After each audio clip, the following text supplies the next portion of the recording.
പ്രിയമുള്ളവരെ, വചനജ്വാല 1234 ദിനത്തിലേക്ക് പ്രവേശിക്കുന്ന ഇന്ന് ജനുവരി 16 വ്യാഴാഴ്ച എല്ലാവർക്കും സുന്ദരമായ ഒരു സുപ്രഭാതം ആശംസിക്കുന്നു. നമ്മൾ ഇന്നത്തെ വചന വായനയിൽ സങ്കീർത്തനങ്ങൾ 12, 13 അധ്യായങ്ങളാണ് നാം ശ്രവിക്കുക. കാപഢ്യം നിറഞ്ഞ ലോകം. ഗായക സംഘ നേതാവിനെ അഷ്ടമി രാഗത്തിൽ ദാവീദിന്റെ സങ്കീർത്തനം. കർത്താവെ സഹായിക്കണമേ, ദൈവഭക്തർ ഇല്ലാതായിരിക്കുന്നു, മനുഷ്യമക്കളിൽ വിശ്വസ്തരാരും ഇല്ലാതായി. ഓരോരുത്തരും അയൽക്കാരനോട് അസത്യം പറയുന്നു, അവരുടെ അധരങ്ങളിൽ മുഖസ്തുതിയും ഹൃദയത്തിൽ കാപഢ്യവുമാണ്.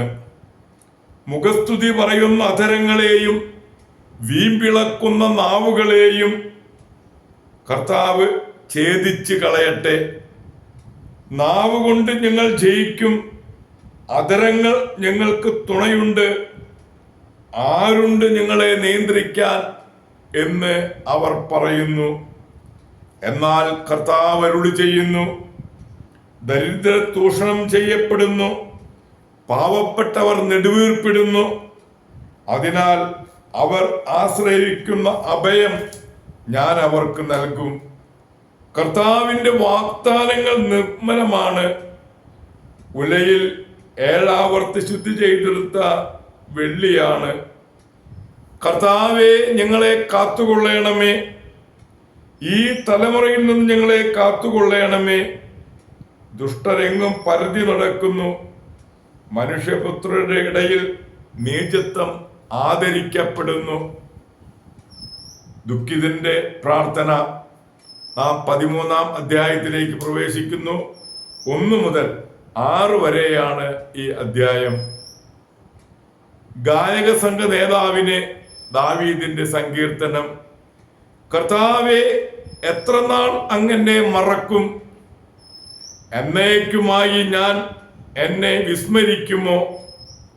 എത്ര നാൾ അങ്ങയുടെ മുഖം എന്നിൽ നിന്ന് മറച്ചു പിടിക്കും? എത്ര നാൾ ഞാൻ വേദന സഹിക്കണം? എത്ര നാൾ രാപ്പകൽ ഹൃദയവ്യഥ അനുഭവിക്കണം? എത്ര നാൾ എൻ്റെ ശത്രു എന്നെ ജയിച്ചു നിൽക്കും? എൻ്റെ ദൈവമായ കർത്താവേ, എന്നെ കടാക്ഷിച്ച് ഉത്തരമരുളണമേ. ഞാൻ മരണനിദ്രയിൽ വഴുതി വീഴാതിരിക്കാൻ എൻ്റെ നയനങ്ങളെ പ്രകാശിപ്പിക്കണമേ. ഞാൻ അവനെ കീഴ്പ്പെടുത്തി എന്ന് എൻ്റെ ശത്രു പറയാൻ ഇടയാക്കരുതേ.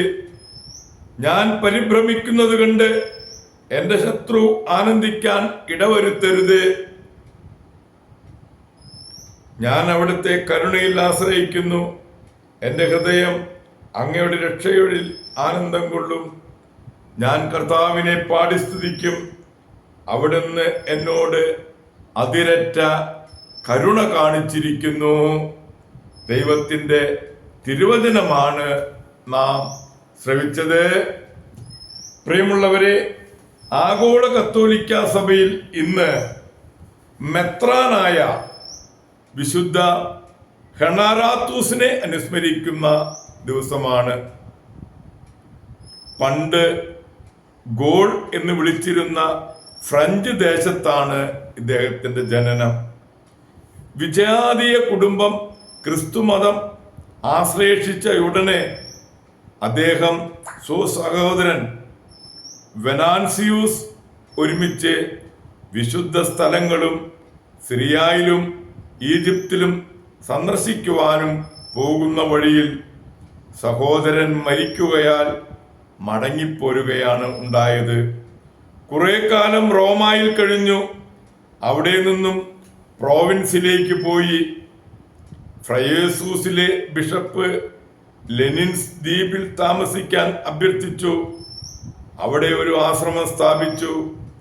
അത് പിന്നീട് പല മെത്രാന്മാരുടെയും ഗ്രന്ഥകാരന്മാരുടെയും നഴ്സറിയായി മാറി.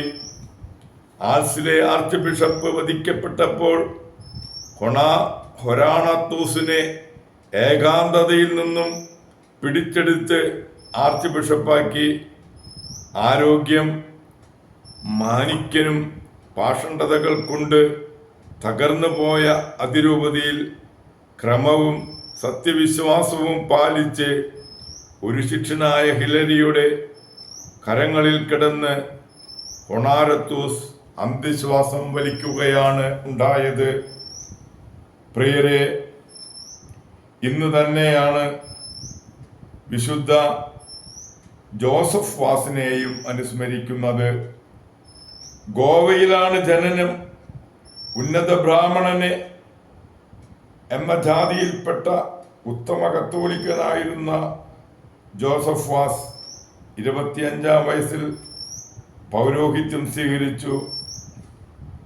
31-ാം വയസ്സിൽ ഒരു ദേശീയ സംഘടനയിൽ അംഗമായി. ഗോവ വിട്ട് ഫിലിപ്പ് നേരി ഓറട്ടറിയിൽ സുപ്പീരിയറായി.